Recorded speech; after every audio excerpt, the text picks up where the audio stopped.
Well, holes are appearing in the Andrews government vaccine rollout, with concerns the Victorian authorities are failing to properly update vaccine records. According to the Herald Sun, there's been multiple cases of Victorians waiting weeks and weeks for the vaccinations to be recorded by the federal government.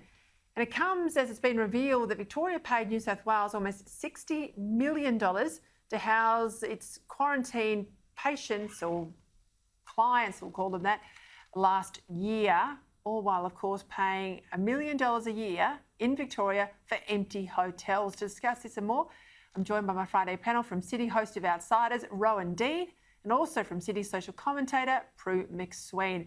I tell you that the amount of waste, Rowan, the amount of taxpayers' money thrown at this pandemic is gobsmacking.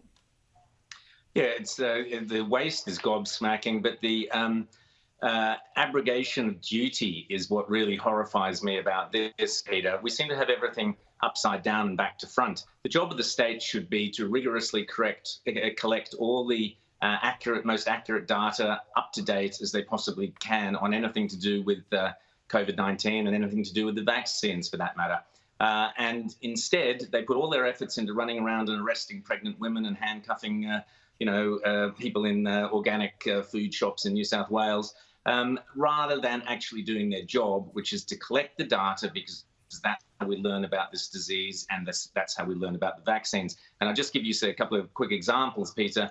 If you look at the Delta variant, the data from Britain, which is very accurate and up to date, suggests that the Delta variant has a fatality rate of around 0.13%, which is way lower than previous and way lower than what Joe Biden said. So the data informs us, it teaches us. And the good news for the vaccines is that it shows that far fewer people caught the Delta variant in Britain who had been double dosed. But the bad news for vaccines, Peter, is the same data shows us that, in fact, if you did get Delta variant and had double vaccines, you were more likely, 10 times more likely, to die than unvaccinated. So there's a lot to unpack from data, and that's why it's so important that data is accurate, that's collected immediately, swiftly.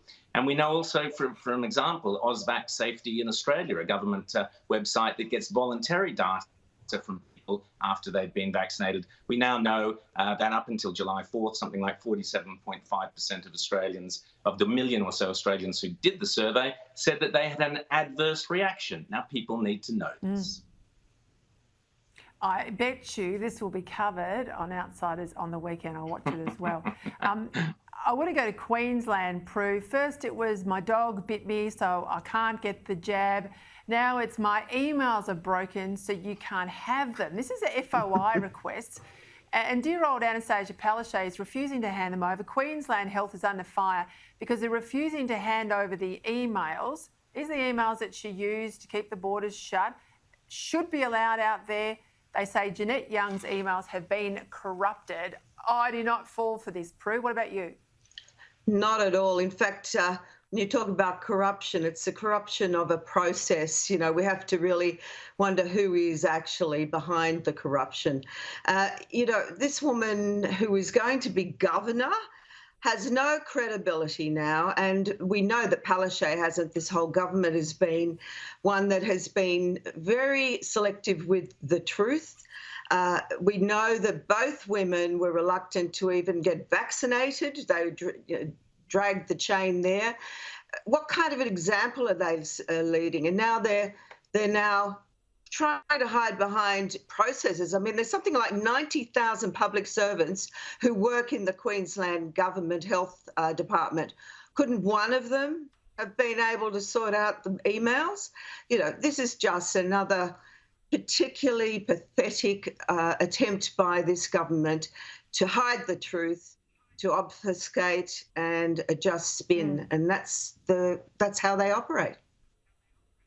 Yeah, this is an FOI request, Rowan. We know in Victoria, we know in every jurisdiction, basically, these health experts, so-called health experts, chief health officers, are providing information to the decision makers. The decision makers are backing them in absolutely whole as bowlers, and we never see the advice. Like, we never see the advice. In this case, someone's gone after the advice with an FOI, and now that's being refused. Yeah, and again, as I was saying before, this is an absolute abrogation of duty from government. Government is there to be transparent in a democracy, and a pandemic is no excuse for that. We should have all the information. We should have all the emails. We should have access to all the data that went into the decision making that has destroyed businesses, that has destroyed arguably people's mental health, possibly their lives. These decisions are taken by the bureaucrats and the politicians who we pay. We pay them to work for us. The last 15 months, they seem to have turned it, as I said, on its head and decided that they are there to make all the decisions as they see fit, what is best for us. And it's not how democracy should work. And this is just another example of that, Peter. What do you make of this, Prue? Male high school students across Sydney are painting their fingernails pink and being encouraged to cry, like as in really teary cry, as part of a program to combat so-called toxic masculinity. The Tomorrow Man Workshop, it's called, aims to redefine masculinity by building the emotional muscles of male students. What do you think? Well, when I first heard this, I thought, oh, this is more of this woke gender identity nonsense invading our schools. But when I dug into this Tomorrow Man, I actually think the program itself is very worthwhile. For a long time, Australian men were encouraged, don't be a girl, don't cry, don't show your emotions. Then we had women's liberation and, men were terrified to even open a door for you, let alone cry in front of you. So I rather like the idea, particularly with a lot of boys who are growing up now with no father, no male role model, that if you can get into the schools, get into these men's groups, particularly in the country where they're going as well, and encourage men to express their feelings. Men, I think one man dies or commits suicide every 3.5 hours in Australia. And I believe it's because they're not sharing their emotions. They're too scared to talk about their depression or anxiety. And I think it's time that we actually encouraged Australian men, all men, to be able to show their emotions. And I'm not talking about showing a feminine side, but just be prepared to say, yeah, I hurt. I hurt as much as you women. Yeah, look, I agree with you. I agree with you, but I just bristle at the term toxic masculinity. I bristle at the fact that we've lumbered men with all sorts of crimes against humanity for many generations. There are bad men, but not all men are bad. And I agree with you on these sorts of these courses if they're worthwhile.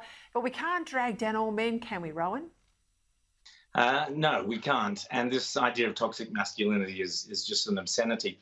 But Peter and Prue, I've got some earth-shattering news for you. There's nothing new about this. Back in the 1970s at Canberra Grammar, we were all painting our fingernails. That's what we did. That was how we rebelled. That was the punk kind of generation who said men are going to paint their fingernails and show that they've got a painted fingernail. Glam 70s. I'm glad you've come out on national television, Rowan. Yeah, well, it had to happen. This is what lockdowns do. This is what lockdowns do. All right. The truth comes out. Look after yourself, you two. Thanks, you too. Bye-bye, Peter. Bye, Thanks, Peter.